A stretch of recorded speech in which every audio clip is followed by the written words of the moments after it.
NCR કંપનીના એટીએમમાં બદમાશોએ પ્રવેશ કરી પૈસા ચોરી કરવાના ઈરાદે મશીનમાં પૈસા નીકળે તે ભાગે પટ્ટી ચોંટાડી હોવાની ફરિયાદ પોલીસમાં નોંધાઈ હતી.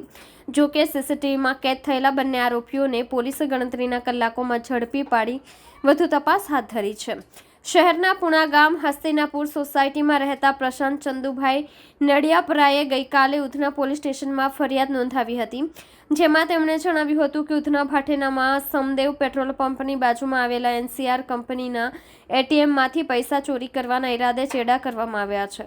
અજાણ્યાએ એટીએમ મશીનમાંથી પૈસા નીકળે તે ભાગે પટ્ટી લગાવી ચોરી કરવાની કોશિશ કરી હતી.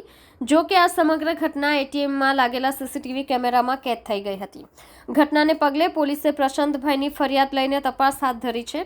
બીજી તરફ સીસીટીવીમાં કેદ થયેલા સૂરજ રાજારામ કરુશ અને દીપુ સોલા નાયક જે બંને આરોપીઓને પોલીસે ગણતરીના કલાકોમાં ઝડપી પાડી વધુ તપાસ હાથ ધરી છે.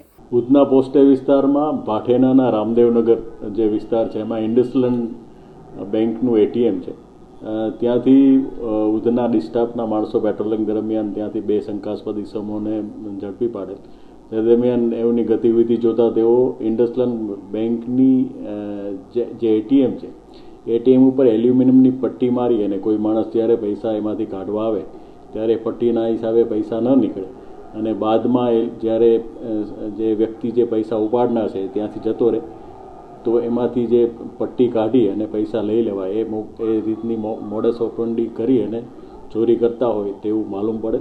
જે સંબંધે બે ઈસમો છે સૂરજ કારુસ અને દીપુ નાયક એ બંનેની ધરપકડ કરવામાં આવેલી છે અને ઉધના પોસ્ટ વિસ્તારનો જે ગુનો દાખલ થયેલ છે તે ડિટેક્ટ કરવામાં આવેલ છે. હાલ એની પૂછપરછ ચાલુ છે. અત્યારે ઉધના પોસ્ટ સ્ટેશનનો ગુનો એક ડિટેક્ટ થયેલો છે. બાકી વધુ પૂછપરછ કરતા બાદમાં બીજા ગુનાઓ ખુલે એવી સંભાવનાઓ છે. નહીં, એ જે તે જે કોઈ ગ્રાહક છે બેંકના ગ્રાહકો એમના પૈસા જો અટકી જાય તો એ સામાન્ય રીતે બેંકમાં જાણ કરતા હોય છે. એ સંબંધે જાણ કરવાથી બેંકવાળાને માલુમ પડે કે આવા કોઈ બનાવ બને.